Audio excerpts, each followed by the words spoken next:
It's a respectable career, and actually it's a lot more varied than you might imagine. So, of course, you have the general buffoonery. Actually, that one's really nice because there's zero pressure on me to actually learn how to juggle. And, of course, there's the power to mock without penalty, which is really, really nice. A rat, a sailor, and a fabric merchant walk into a bar. And the slightly more risky duty of being the official bearer of bad news, which keeps me on my toes. My lord, the Armada has been sunk.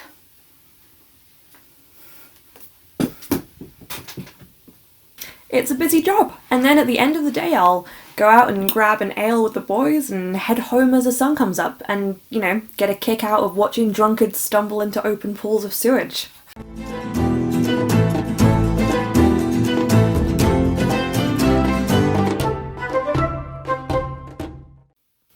Oh, okay, can we drop it with that particular question?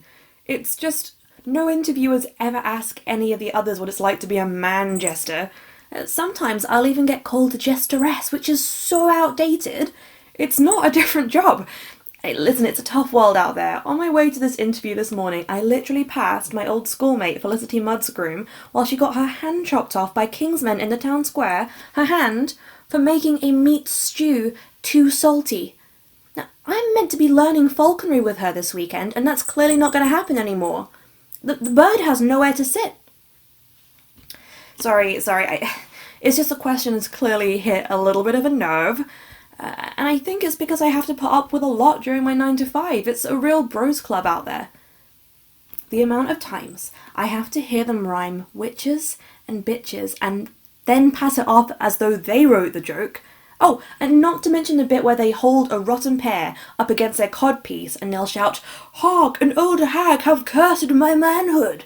Yeah, okay, it's funny the first 10 times you hear it, but then they put the pears back in the bowl in the staff break room, and then you never know which fruits have been used for a prop for that bit. And yeah, I am taking a real risk with this one, but I don't want scurvy.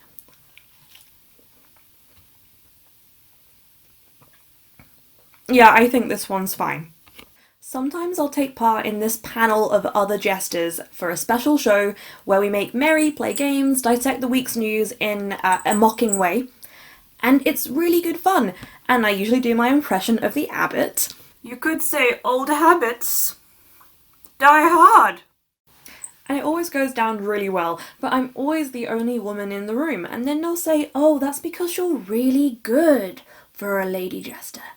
That's why you got booked." And I'm there thinking, no, there's actually a lot of us who aren't Mr. Jesters, and most of us got dunked on witch trial for being suspiciously hilarious. You know, actually, I sometimes get a bit defensive about the fact that I'm apparently not funny enough for people to think the devil cursed me with wit. And then I think, actually, I quite like being alive. You know, they'll often say that lady jesters only enter the industry to find themselves a husband.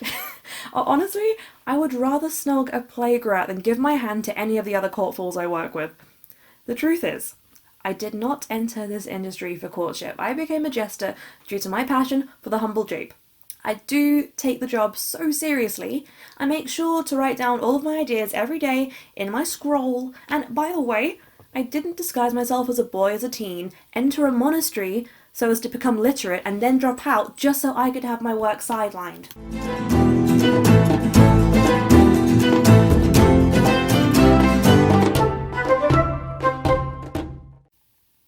Oh, easy, this one. "Hark, an old hag hath cursed me."